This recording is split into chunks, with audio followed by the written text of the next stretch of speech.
saqdi dhexe ayuu waxa uu u yimi xaaskiisii oo nin uu la jiifo la yaab sheekadani waa sheeko aad iyo aad u cajiib badan inta aanan gudagelin muuqaalkan Lexar sheergaray oo la wadaag saaxiibada mahadsanid nin ayaa waxa uu deganaa meel miyi ah meesha miyiga oo uu deganaa waxa uu joogtay xaas uu dhawaanaha soo guursaday iyo xoolo maalin maalmaha kamida ayuu waxa uu damcay in uu safarsado ama uu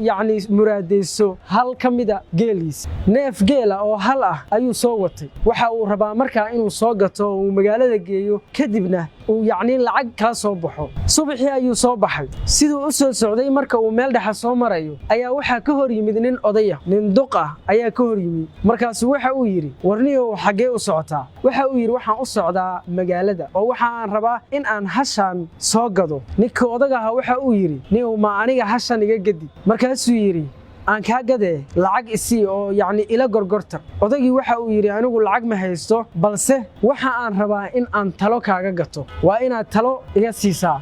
waan kula talinayaa adigana hasha ayaad siinaysaa lacagtii bedelkeedana talada ayaa galaysa ee sida ogolow ninkii maadaama uu ahaa nin odayo waayeel ah ninkuna uu ahaa nin ixtiraam badan waxa uu ogolaaday in uu talada ku gato hasha markaas uu yiri niyahow talada bal ii sheeg oo maxay tahay waxa uu yiri waxaan kugu la talinayaa inaad wax hubso ayaan kugu la talinayaa ninkii uu yaabay dhakafaar ayaa ka soo haray oo waxa uu la yaabay wax hubso waa wax macquul ah oo caadi sida caadigaaba dadku waa isku la taliyaan hase yeeshee uma uusan qaadan wax hal gudi kara oo hal lagu bedel karo uma uusan qaadan haye buu yiri inta markuu ka soo qaatay hashiina laga xiriirsado laga watay ayuu soo laabtay waxa uu ku soo laabtay xaafadiisii maadaama hadii magaalada uu aado aan waxba ka soo helin xilligu waa xilli roobabow ah oo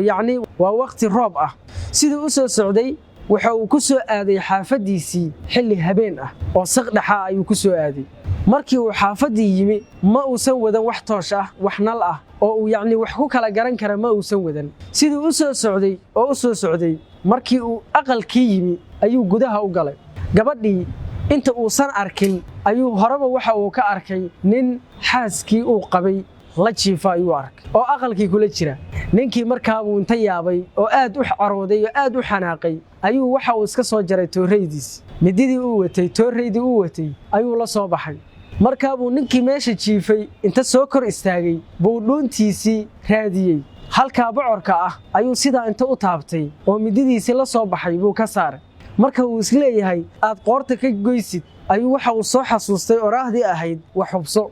isla markiiba waa uu booday banaanka ayuu tagay markaasuu gabadhii u wacay waxa uu yiri naheblaayo soo bax markay soo baxday ayuu ku yiri ninka guriga ku jira ninka aqalka kula jiifay waa kuma markaas bay tiri waa aabahay ninkii markaa ayuu aad iyo aad u yaabay